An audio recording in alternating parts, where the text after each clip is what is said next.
வணக்கம் நண்பர்களே. இன்னைக்கு நீங்க கேட்க போற 3 கதைகளுமே உங்க வாழ்க்கையை வேற கட்டத்துக்கே கூட்டிட்டு போகும். அதனால இந்த கதைகளை ஸ்கிப் பண்ணாம முழுசா கேளுங்க. வாங்க கதைக்குள்ள போகலாம். Welcome to Curious Seconds channel. முன்னொரு காலத்துல ஒரு அரசர் வாழ்ந்து வந்தாரு. மக்கள் தினம் அந்த அரசரை பார்த்து தங்களுடைய கஷ்டங்களையும் பிரச்சனைகளையும் சொல்லிக்கிட்டு வந்தாங்க. அதற்கு அந்த அரசரும் சரியான ஆலோசனைகளை வழங்கிக்கிட்டு வந்தாரு. ஒரு நாள் அரசரோட தர்பாருக்கு ஒரு இளம்பெண் அழுதுகிட்டே சோகமா வந்தா. அரசரும் அந்த இளம்பெண்ணை பார்த்து, அழாதம்மா, எதற்கு நீ இப்படி அழுதுகிட்டே இருக்க, உன்னோட பிரச்சனை தான் என்ன அப்படின்னு அரசர் கேட்டாரு. அதற்கு அந்த இளம்பெண்ணும், அரசே, என் பேரு மாதவி. 5 மாதத்திற்கு முன்னாடி என்னோட அப்பா அம்மா எனக்கு ஒரு மாப்பிள்ளை பார்த்தாங்க. அவன் பேரு வேலன். நிச்சயதார்த்தம் ஆன ஒரு வாரத்திலேயே எனக்கும் வேலனுக்கும் கல்யாணம். தாலி கட்ட போற கொஞ்ச நேரத்திற்கு முன்னாடி வேலன் என்கிட்ட, நீ என்ன மன்னிச்சிரு மாதவி அப்படின்னு சொன்னான். நானும் எதுக்கு நீ மன்னிப்பெல்லாம் கேக்குற அப்படின்னு கேட்டேன். அது உங்க அப்பா அம்மா இந்த கல்யாணத்தை நிறுத்தினா எனக்கு 100 பொற்காசுகள் தாரதா சொன்னாங்க. இத கேட்டதும் எனக்கு கோபம் வந்துட்டு, விளையாட்டுக்கு கூட நீ இப்படி எல்லாம் பேசாத. எனக்கு என் அப்பா அம்மாவை பத்தி நல்லாவே தெரியும். என்னுடைய கல்யாணத்துக்காக எவ்வளவு கஷ்டப்பட்டாங்கன்னு தெரியுமா? இதுக்கு மேல எங்க அப்பா அம்மாவை பத்தி எந்த ஒரு தவறான வார்த்தையும் கேட்க விரும்பலனா. அதுக்கு வேலை, நான் சொல்றத நம்பலனா கூட பரவாயில்ல, ஆனா இந்த கல்யாணம் நடக்காது அப்படின்னு சொல்லிட்டு மேடையில இருந்து எழும்பி போயிட்டான். கல்யாணமும் நின்னு போச்சு. பிறகு கொஞ்ச நேரம் கழிச்சு ஒரு அறையில அப்பாவும் வேலனும் பேசிட்டு இருந்ததை நான் பார்த்தேன். வேலன் சொன்னபடியே என் அப்பா அவனுக்கு 100 பொற்காசுகளை கொடுத்தாரு. அதை பார்த்து நான் ஆச்சரியம் அடைந்தேன். உடனே நான் அப்பாவிடம், ஏன் அவனுக்கு பொற்காசுகளை கொடுத்தீங்க, ஏன் அப்பா இப்படி பண்ணீங்க அப்படின்னு கேட்டேன். அதுக்கு அப்பா, இங்க பாருமா மாதவி, இதெல்லாம் உன் நல்லதுக்காக தான் நான் பண்ணேன். நான் அவனுக்கு ஒரு சோதனை வச்சு பார்த்தேன். அவன் வாழ்க்கையில நீ முக்கியமா இல்ல பணம் முக்கியமான்னு சோதித்து பார்த்தேன். அந்த வேலை பணத்தை தான் தேர்ந்தெடுத்தான். உடனே நான், ஏன் அப்பா இதை நீங்க கல்யாணத்துக்கு முன்னாடியே செஞ்சிருக்கலாமே அப்படின்னு கேட்டேன். அந்த நேரம் எங்க அம்மா வந்து, இங்க பாருமா மாதவி, உங்க அப்பா எது செஞ்சாலும் உன்னோட நல்லதுக்காக தான் பண்ணுவாரு. அதனால நீ வருத்தப்படாத. காலையில இருந்து நீ எந்த சாப்பாடும் சாப்பிடல, முதல்ல நீ இந்த சாப்பாடை சாப்பிடு அப்படின்னு சொல்லி சாப்பாடை ஊட்டி விட்டாங்க.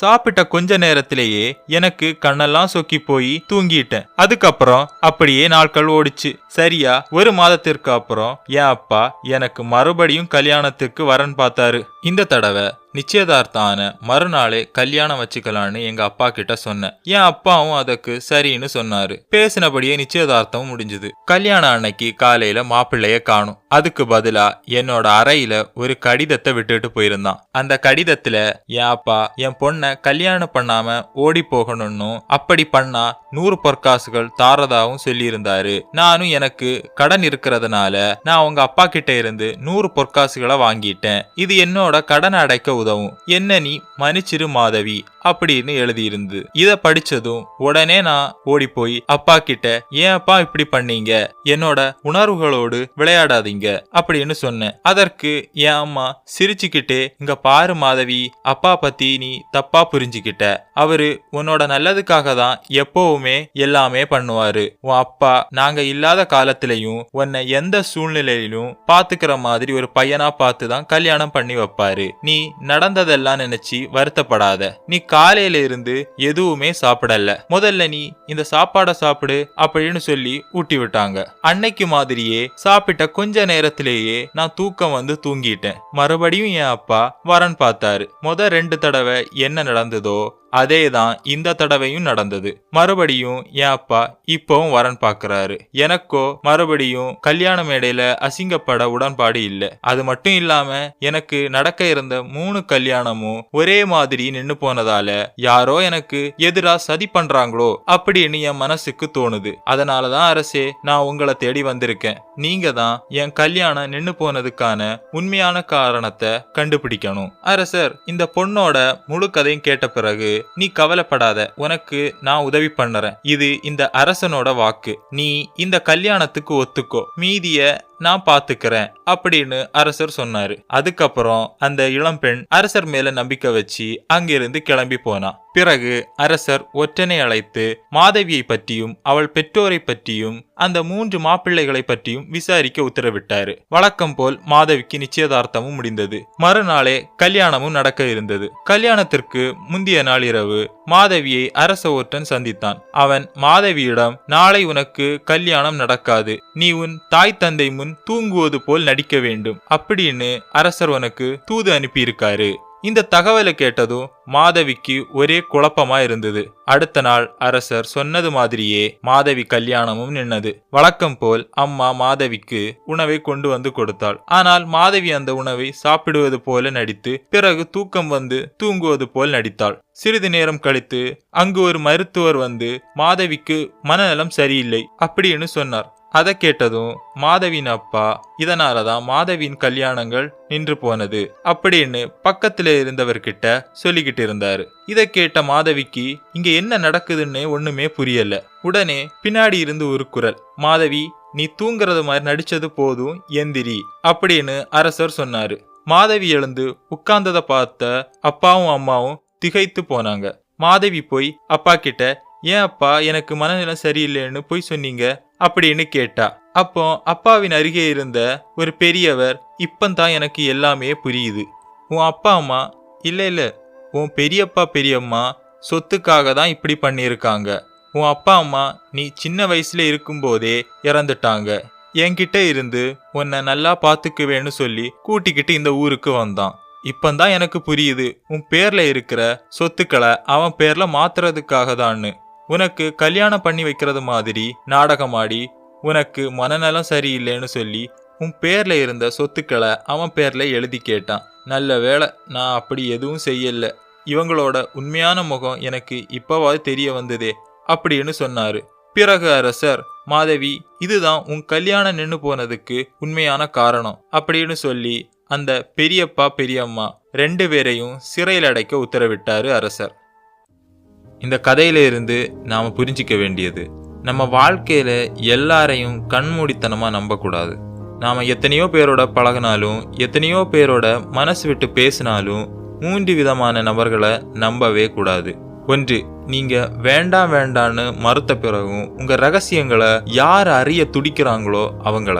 2, அவங்க மேல உங்களுக்கு இருக்கிற பாசத்தை விலை பேசுறவங்கள, அன்பை காரணமா காட்டி உங்களை எதுக்காவது கட்டாயப்படுத்துறவங்கள. 3, நீங்க ஆபத்துல இருக்கும்போது, நீங்க இக்கட்டான சூழ்நிலையில இருக்கும்போது உங்களை கண்டுக்காதவங்கள. இந்த 3 விதமான நபர்களை நம்பாம இருந்தாலே நாம பலவிதமான பிரச்சனைகளில் இருந்து தப்பிச்சுக்கலாம். ஒரு ஊர்ல 3 பணக்கார பெண்கள் வசித்து வந்தார்கள். அவர்கள் விடுமுறை நாட்களில் சுற்றுலா செல்வது வழக்கம். ஒரு நாள் அந்த 3 பணக்கார பெண்களும் நதிக்கரையின் அருகே சுற்றுலா சென்றிருந்தார்கள். அங்கு அந்த 3 பெண்களும் சந்தோஷமாக சாப்பிட்டு சிரித்து விளையாடி அவர்கள் ஓய்வெடுத்து கொண்டிருந்தார்கள். சிறிது நேரத்திற்கு பிறகு அந்த 3 பெண்களும் நதியில் கை கால்களை கழுகச் சென்றிருந்தனர். அந்த நதியின் நீர் பார்ப்பதற்கு தெளிவாகவும் மற்றும் குளிர்ச்சியாகவும் இருந்தது.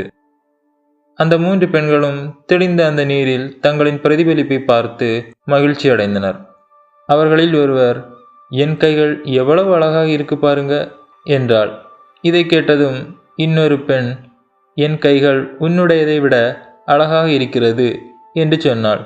பின்னர் 3வது பெண், உங்கள் இருவரின் கைகளை விட என் கைகள் தான் அழகாக இருக்கிறது என்றாள். இதனால் விரைவில் மூவருக்கும் இடையே வாக்குவாதம் வெடித்தது. 3 பெண்களும் தங்கள் கைகள் தான் மிகவும் அழகாக இருக்கிறது என்று மாறி மாறி கூறிக்கொண்டே இருந்தனர். அப்போது அவர்கள் ஒரு வயதான பாட்டி நடந்து சென்றதை கவனித்தனர். அந்த வயதான பாட்டி ஒரு குச்சியின் உதவியால் நடந்து வந்து கொண்டிருந்தாள். அந்த பாட்டி கிழிந்த ஆடையை அணிந்திருந்தாள். அந்த பாட்டியின் முகம் பார்ப்பதற்கு மிகவும் சோகமாக தெரிந்தது மற்றும் பசியால் வாடியிருந்தது. பணக்கார பெண்களில் ஒருவர் கூறினார், அந்த வயதான பெண்மணியிடம் கேட்போம், நம்மில் யாருடைய கைகள் அதிக அழகாக இருக்கிறது என்று அந்த வயதான பாட்டி சொல்லட்டும். இதற்கு மற்ற 2 பெண்களும் சம்மதம் தெரிவித்தனர். பிறகு அந்த 3 பெண்களும் அந்த வயதான பாட்டியை அழைத்தனர். அந்த வயதான பாட்டி அந்த 3 பெண்களின் அருகே வந்தாள். அந்த 3 பெண்களும் தங்கள் கைகளை காட்டி, யாருடைய கைகள் மிகவும் அழகாக இருக்கிறது என்று கேட்டனர். அதற்கு அந்த வயதான பாட்டி, எனக்கு மிகவும் பசியும் தாகவுமாக இருக்கிறது. நான் ரொம்ப தூரத்தில் இருந்து நடந்து வருகிறேன். தயவு செய்து முதலில் எனக்கு சாப்பிடவும் குடிக்கவும் ஏதாவது இருந்தால் கொடுங்கள். பிறகு நான் தெளிவாக சிந்தித்து உங்கள் கேள்விக்கான பதிலை சொல்கிறேன். இதை கேட்டதும் அந்த 3 பெண்களும் முகம் சுளித்தனர். அந்த 3 பெண்களில் ஒருவர், இங்க பாரு பாட்டி, நான் உன்னை இங்கு சாப்பிட அழைக்கவில்லை என்று சத்தமிட்டாள். எங்களுக்கு உன்னுடைய பதில் எதுவும் தேவையில்லை, இங்கிருந்து போ என்று அந்த பாட்டியை அந்த 3 பெண்களும் விரட்டி அடித்தனர். அந்த பாட்டியும் மிகுந்த மன வருத்தத்துடன் அங்கிருந்து திரும்பி சென்றாள். இதையெல்லாம் வெகு தொலைவில் இருந்து ஒரு ஏழை பெண் அவள் வேலை செய்து கொண்டிருந்த வயலில் இருந்து எல்லாவற்றையும் பார்த்து கொண்டிருந்தாள். பிறகு அந்த ஏழை பெண் விரைவாக அந்த வயதான பாட்டியிடம் வந்தாள். அந்த ஏழை பெண் அந்த பாட்டியை அவளுடைய வயலுக்கு அழைத்து சென்றாள். அங்கு அவள் சாப்பிட வைத்திருந்த உணவையும் தண்ணீரையும் அந்த வயதான பாட்டிக்கு கொடுத்தாள். அந்த வயதான பாட்டியும் சாப்பிட்டு முடித்த பிறகு அந்த ஏழை பெண் அந்த வயதான பாட்டியை ஒரு மர நிழலின் கீழே ஓய்வெடுக்க அழைத்து சென்றாள். இதையெல்லாம் ஒரு தூரமான இடத்திலிருந்து அந்த 3 பணக்கார பெண்களும் பார்த்து கொண்டிருந்தனர். சிறிது நேரம் கழித்து நன்றாக ஓய்வெடுத்த பிறகு அந்த வயதான பாட்டி அந்த ஏழை பெண்ணை தன்னுடன் அழைத்து கொண்டு அந்த 3 பணக்கார பெண்கள் இருந்த இடத்தை நோக்கி சென்றாள். அங்கு அந்த 3 பெண்களின் முன்பு, நீங்கள் கேட்ட கேள்விக்கு பதில் இந்த ஏழை பெண்ணின் கைகள்தான். இவள் கைகள்தான் உங்கள் 3 கைகளை விட அழகானது என்று அந்த வயதான பாட்டி கூறினாள். இதை கேட்டதும் அந்த 3 பணக்கார பெண்களும் அந்த வயதான பாட்டியையும் அந்த ஏழை பெண்ணையும் ஏளனம் செய்தனர். இந்த கைகள் அழகாக இருக்கிறதா? உனக்கு அழகை பற்றி ஏதாவது தெரியுமா? அவளுடைய கைகளை பாரு, கரடுமுரடாகவும் கடினமாகவும் இருக்கிறது. அவை மென்மையாக கூட இல்லை. இந்த கைகள் எப்படி அழகாக இருக்க முடியும்? சொல்லு கிழவி என்று சிரித்து கொண்டே கூறினர். அதற்கு அந்த வயதான பாட்டி, அழகான கைகள் நல்ல செயல்கள் மற்றும் தேவைப்படுபவர்களுக்கு உதவிகள் செய்யும். உண்மையான அழகு மென்மையிலோ அல்லது பளபளப்பான தோலிலோ இருந்து வருவதில்லை. ஆனால் உண்மையான அழகு கருணை, கடின உழைப்பு மற்றும் தன்னலமற்ற சேவையில் உள்ளது. இந்த கைகள் கரடு முரடானதாக இருக்கலாம், ஆனால் அவை அன்பு மற்றும் இரக்க குணம் நிறைந்தவை. அதனால்தான் எனக்கு இந்த ஏழை பெண்ணின் கைகள் மிகவும் அழகாக தெரிகிறது என்று அந்த வயதான பாட்டி கூறினாள். இதை கேட்டதும் அந்த 3 பணக்கார பெண்களும் தாங்கள் செய்த செயலை எண்ணி தலை குனிந்து நின்றார்கள்.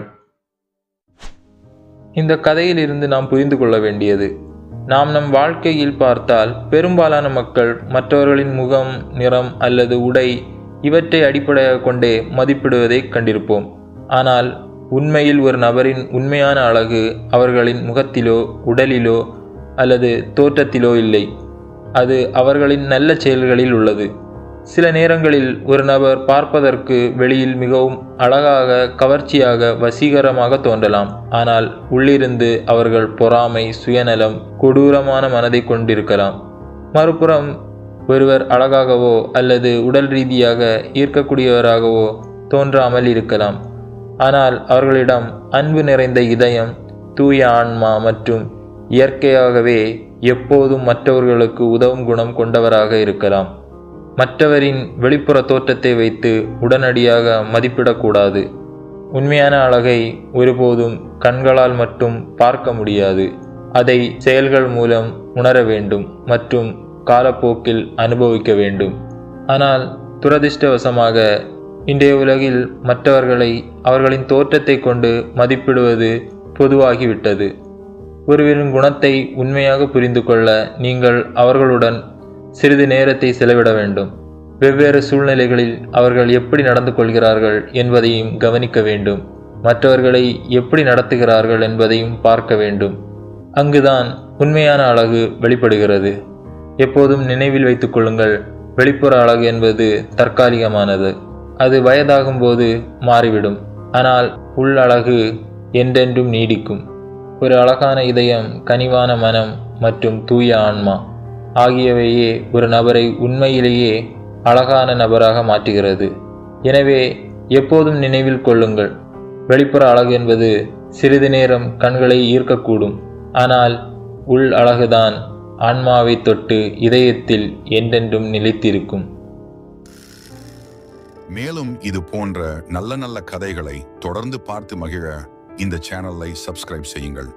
உங்கள் கருத்துக்கள் மற்றும் வேறு எந்த மாதிரி கதைகளை பார்க்க விரும்புகிறீர்கள் என்று காமெண்ட் பாக்ஸில் தெரிவியுங்கள். இந்த வீடியோ பிடித்திருந்தால் லைக் மற்றும் உங்களுக்கு பிடித்தவங்களுக்கு ஷேர் செய்யுங்கள். மீண்டும் மற்றொரு வீடியோவில் உங்களை சந்திக்கிறேன். நன்றி, வணக்கம்.